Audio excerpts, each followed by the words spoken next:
Hello sa inyo mga kapadyak. Sa video na ito ay ituturo ko sa inyo kung paano nga ba ako maglinis ng aking bike. Kaya simulan na natin ang ating video. So ayun nga mga kapadyak, bago natin linisin ang ating mga bike, kailangan meron muna tayong mga materials na gagamitin.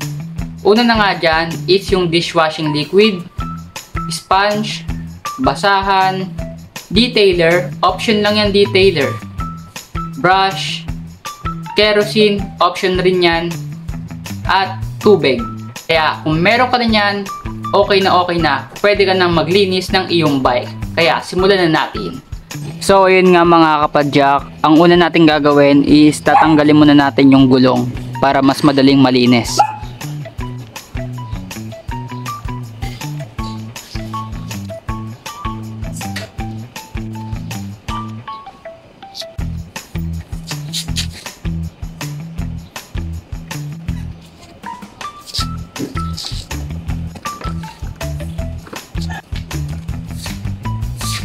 So ayan mga kapadyak, tanggal na natin yung gulong. Bali ang gagawin natin is syempre lilinisan na natin. Ito pala, kailangan may tubig ka mga kapadyak, tapos lalagyan mo ng dishwashing liquid. Sakto lang, basta bumula. Kawkawin mo ng kamay mo.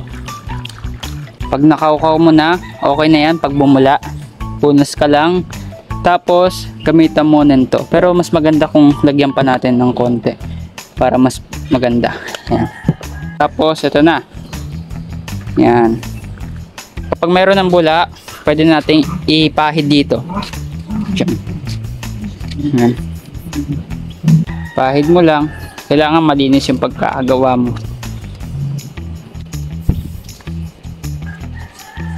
Okay lang yan mga kapadyak na mabasa ng sabon. Okay lang yan.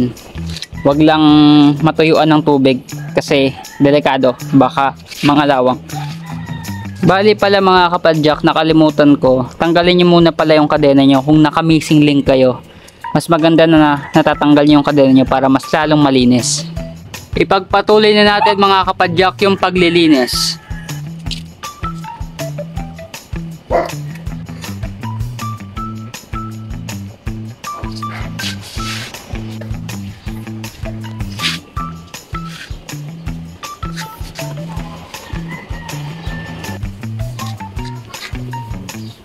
Nalinis na natin ng sabon. Bali ang gagawin natin is babanlawan natin siya ng tubig na malinis. So ayan na mga kapadyak, babasahin natin siya ng tubig. Pero ganito yung style ng pagbasa ko, kasi hindi ko trip yung pina-flush. Ganyan lang. Mas okay na tong ganito.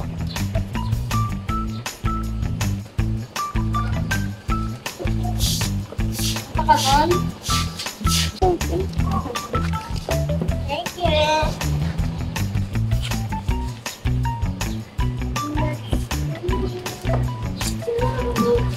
Okay na mga kapadyak, na linis na natin. Ang gawin lang natin is pupunasan natin yung frame. Pupunasan. Siyempre, tama yan ang magabi. Ha? Okay? Andyan, sir? So ayan na mga kapadyak, tapos na natin mapunasan. Bali ito option lang, detailer, kasi itong detailer is pampabango. Yan, isprayan lang natin.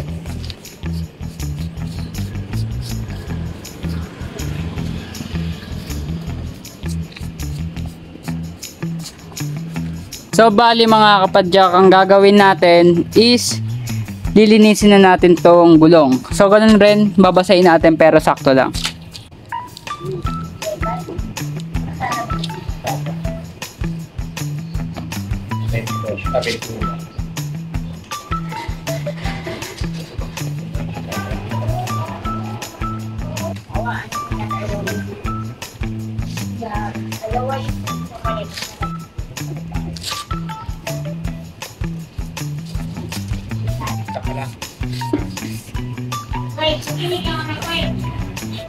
Ito namang harap.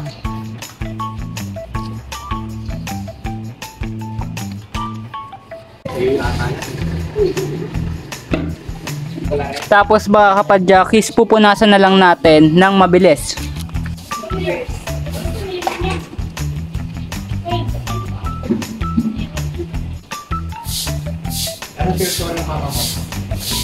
So ayun mga kapadyak, nalinis na natin. Ang gagawin naman natin is lilinisin ko tong kaset.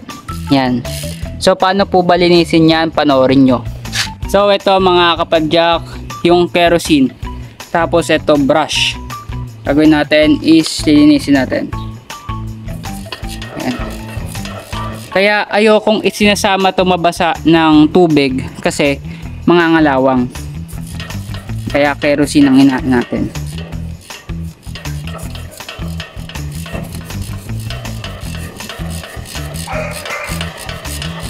Bali mga kapadyak, ito naman gagamit tayo ng basahan para punasan tong kaset.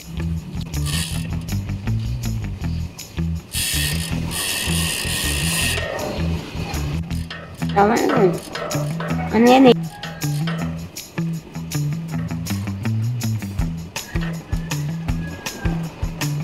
Bali mga kapadyak, natapos na natin to. Ang gagawin naman natin is lilinisin natin yung pulley natin doon sa ating bike. Bali mga kapadyak, ito lilinisin na rin natin para pogi. Kung may 1 million na bike. Possible. 500,000.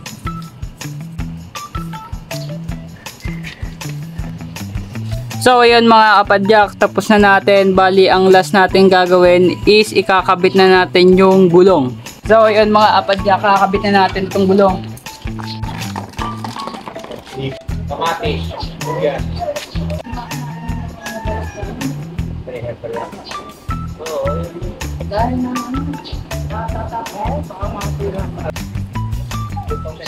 Tapos yung likod.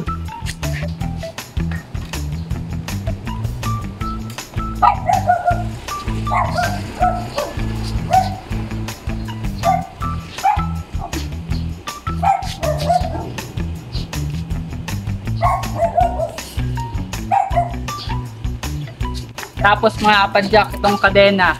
Bali hindi ko to sinama kasi iba yung paraan ng paglinis ko dito. Pero malinis pa to kaya kabitin natin. Ganito yan kalinis mga kapadyak.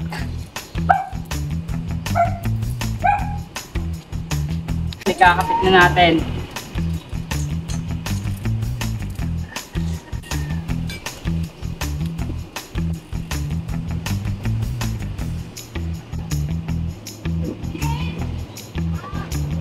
So ayun mga kapadyak, okay na, malinis na yung ating bike. So ganun lang yung paglinis ng bike ko.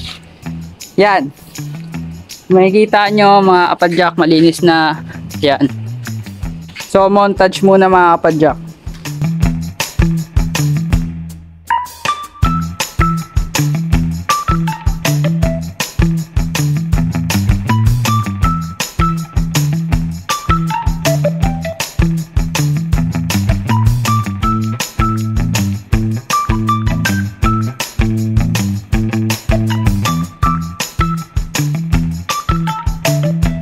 So mga kapadyak, kung gusto ninyo itry yung steps na ginawa ko, itry nyo mga kapadyak, mas okay yun para sa akin.